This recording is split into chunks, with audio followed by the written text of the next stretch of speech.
पर क्या आपने पालक के साथ कभी मशरूम का कॉम्बिनेशन ट्राई किया है? तो आइए आज तैयार करते हैं पालक rice with mushroom in white sauce. तो शुरू करें। पालक राइस तैयार करने के लिए सबसे पहले राइस को हम बॉईल कर लेंगे एक बार। और राइस को बॉईल करने के लिए मैंने यहाँ पर ये पैन के अंदर पानी गर्म कर लिया था, तो पानी भी उबल गया है। तो सबसे पहले इसके अंदर मैं एक बार कुछ खड़े मसाले डाल देती हूँ। तो मेरे पास यहाँ पर ये बड़ी इलायची है, दालचीनी का एक टुकड़ा है, 3 से 4 लौंग है और उसी के साथ 2 बे लीफ है। तो इससे एक बार हम अच्छे से बॉईल आ जाने देते हैं। उसके बाद हम इसके अंदर राइस डाल देंगे।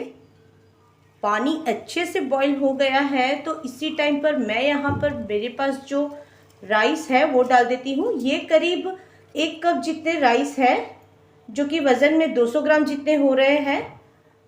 चावल अच्छे से उबल रहे हैं, बॉईल हो रहे हैं। तो इसी टाइम पर मैं आपको बताना चाहूँगी, इस राइस को मैंने हाफ एन आवर के लिए सोक करके रखा हुआ था।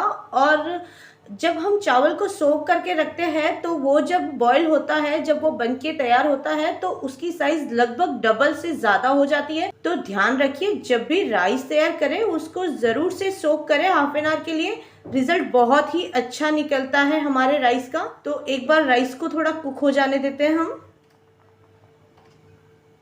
राइस यहाँ पर 80 to 90% कुक हो गए हैं, तो इसे मैं एक बार छन्नी से छान लेती हूँ।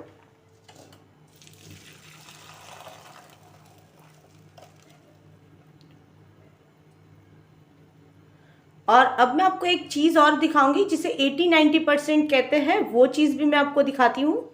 तो अभी मैंने आपको बताया कि हमें चावल को हमेशा सोक कर लेना चाहिए, उससे रिज़ल्ट बहुत ही अच्छा आता है। आप देख सकते हैं चावल के जो दाने हैं वो कितने बड़े हुए हैं, हालांकि ये बासमती राइस है। एक और चीज़ मैं आपके साथ शेयर करना चाहूँगी। अभी हमने जो बोला 80 to 90% चावल को कुक करना है, इसका मतलब ये हो जाता है कि चावल को पूरा का पूरा कुक नहीं करना है। जब पूरा कुक कर देते हैं ना, तो चावल अच्छे से मैश हो जाता है। और जब हम 80-90% उसे कुक करते हैं तो वो कुछ इस तरह से होता है कि आप इसे देखिए, ये दाने बन रहे हैं इसके। तो ये जब दानेदार हो जाता है मैश करने पर, तो इसका मतलब समझ जाइए कि ये पूरा कुक नहीं हुआ है। तो हमें क्या करना है, चावल को 80-90% कुक करना है, जिससे वो मैश करने पर दानेदार रहे। और यही एक रीज़न है कि पुलाव बनाने के लिए हमेशा चावल को हमें 80-90% कुक करना होता है, जिससे जब हम उसे दूसरी बार कढ़ाई के अंदर या पैन के अंदर डालते हैं तो थोड़ी बहुत हीट से वो 10% या 20% जो बच गया होता है वो और कुक हो जाता है। तो आइए जल्दी से अब हम स्पिनच के राइस और तैयार कर लेते हैं। पालक की ग्रेवी तैयार करने से पहले पालक को हम ब्लांच कर लेंगे, और उसके लिए मैंने पानी यहाँ पर बॉईल कर लिया है। और उसी के साथ जो पालक है उसे मैंने अच्छे से क्लीन कर लिया है, वॉश कर लिया है। तो सबसे पहले हम एक बार पालक को इस पानी के अंदर डाल लेते हैं और इसे एक उबाली आ जाने देते हैं पहले।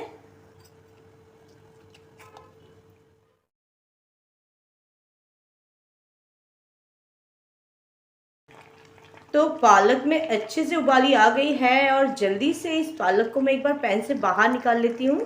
पालक को पैन से बाहर निकालने के बाद इस तरह से मैं ये जो ठंडा पानी मैंने तैयार कर रखा है, ये जो आइस क्यूब्स का है, इस ठंडे पानी के अंदर डाल देती हूँ।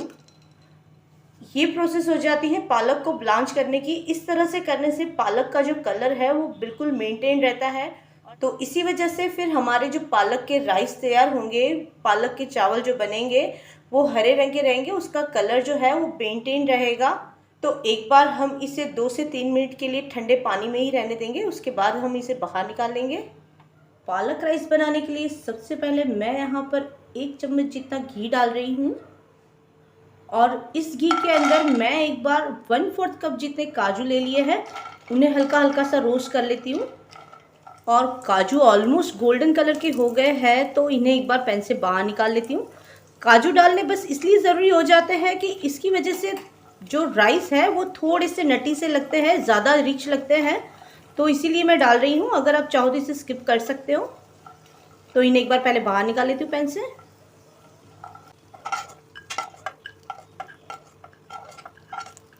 सबसे पहले 1 टेबलस्पून जितना घी डाल रही हूँ। उसी के साथ 8 से 10 यहाँ पर मैंने काली मिर्च ले ली है और 2 लौंग ले ली है। साथ ही में 1 बड़ा अदरक का टुकड़ा है, जिसे मैंने बारीक कट कर लिया है। जो पालक है उसके साथ अदरक का स्वाद बहुत ही ज़्यादा अच्छा लगता है, इसलिए मैंने अदरक थोड़ी सी ज़्यादा ली है यहाँ पर। अदरक अच्छे से सौते हो गई है तो इसी टाइम पर मैं यहाँ पर ये जो हरी मिर्च है उसे डाल देती हूँ। मैंने यहाँ पर 2 हरी मिर्च ली है, बस यही रीज़न है कि मैं लाल मिर्च का यूज़ नहीं कर रही हूँ। लाल मिर्च अगर यूज़ करते हैं ना तो जो राइस का कलर है, जो पालक के चावल है, वो कहीं ना कहीं डार्कर साइड चले जाते हैं, तो इस वजह से मैं लाल मिर्च बिल्कुल यूज़ नहीं कर रही हूँ। तो अब मैं इसके अंदर ये एक प्याज है जिसे मैंने बारीक कट कर लिया है उसे भी डाल दिया है और इसे अच्छे से एक बार सौते हो जाने देते हैं। प्याज अच्छे से सौते हो गई है तो इसी टाइम पर मेरे पास ये जो पालक ब्लांच करके प्योरी तैयार करी थी वो डाल रही हूँ मैं और इसे अच्छे से भून लेंगे हम। ज़्यादा इस ग्रेवी के अंदर हम कोई मसाला ऐड नहीं कर रहे हैं, पर हाँ मैं यहाँ पर 1/4 टीस्पून जितना हल्दी पाउडर ज़रूर डाल रही हूँ। इससे कलर जो है पालक का वो और भी ब्राइट हो जाएगा। और उसी के साथ नमक और डाल दिया मैंने। इसे अच्छे से हम एक बार मिक्स करेंगे और हम पालक को हल्का हल्का सा रोस्ट तब तक कर लेंगे जब तक कि इसका जो ये एक्सेस वाटर हमें दिख रहा है वो उड़ जाए, वरना जो राइस है हमारे, जो चावल बनेंगे वो चिपके चिपके से बन जाते हैं। तो इसी वजह से पालक को थोड़ा सा भुनना ज़रूरी हो जाता है, अदरवाइज़ पालक हमारा कुक है, कोई ऐसा नहीं है कि पालक को पकाना है हमें यहाँ पर। तो ग्रेवी यहाँ पर बिल्कुल ड्राई हो गई है जैसी हमें चाहिए थी। तो इसी टाइम पर मैं ये जो राइस हमने बॉईल किए हैं उन्हें भी एक बार डाल देती हूँ और इसे बहुत ही जेंटली, बहुत ही लाइट हैंड से हम इसे मिक्स करेंगे।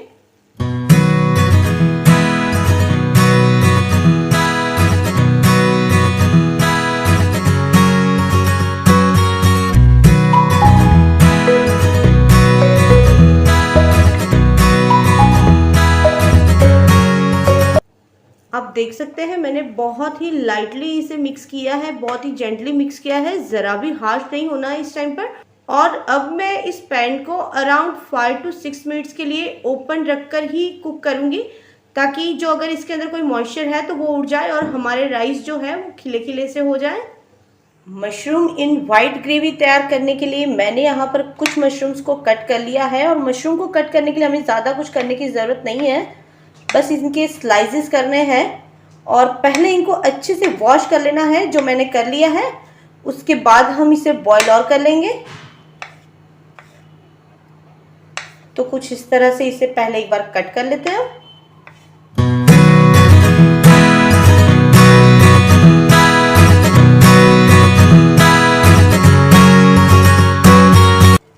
तो पानी यहाँ पर अच्छे से बॉईल हो गया है और ये मशरूम गए पानी के अंदर।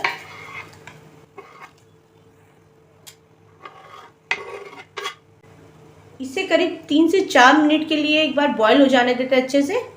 वैसे मशरूम को बॉईल होने में, कुक होने में ज़्यादा टाइम नहीं लगता है, तो ये बहुत ही जल्दी हो जाने वाली प्रोसेस है। तो 3 से 4 मिनट हो गए हैं, मशरूम बॉईल भी हो गए हैं और क्वांटिटी लगभग 1/4 हो गई है। तो आइए जल्दी से इसे एक बार बाहर निकाल लेते हैं हम।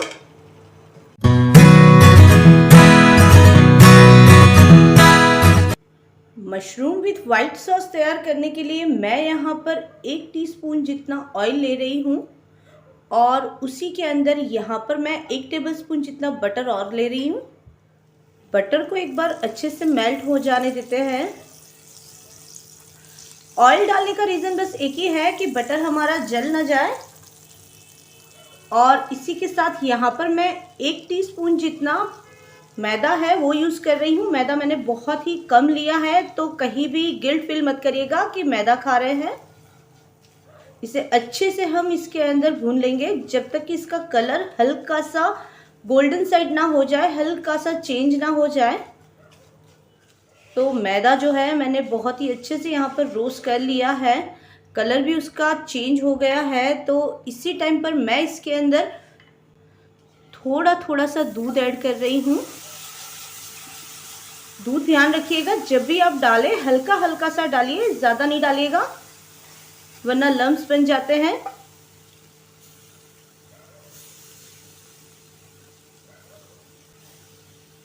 इसे कांस्टेंट स्टर करते रहिएगा।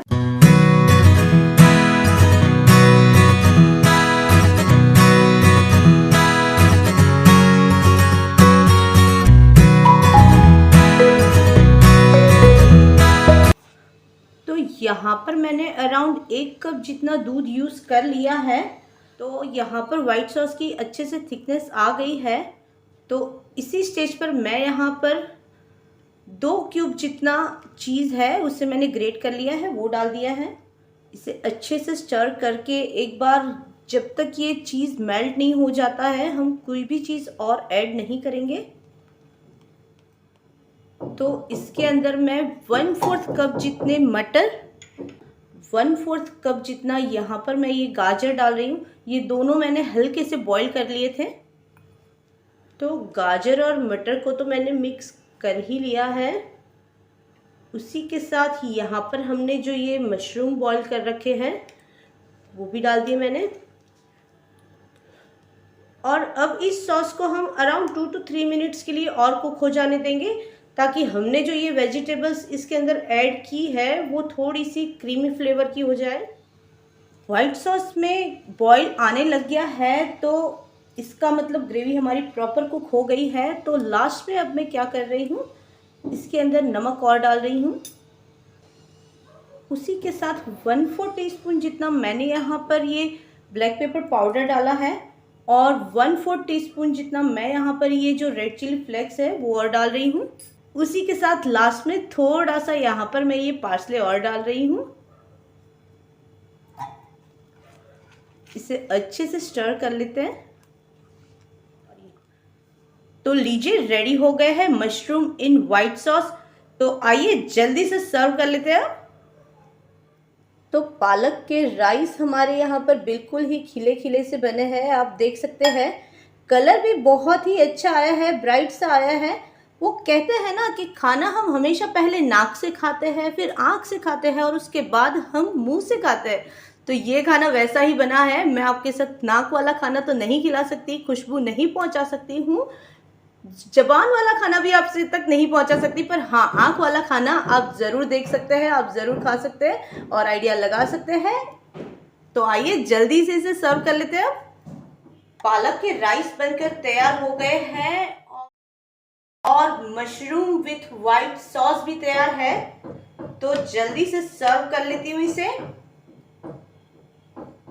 हल्के से चिली फ्लेक्स और डाल देते हैं।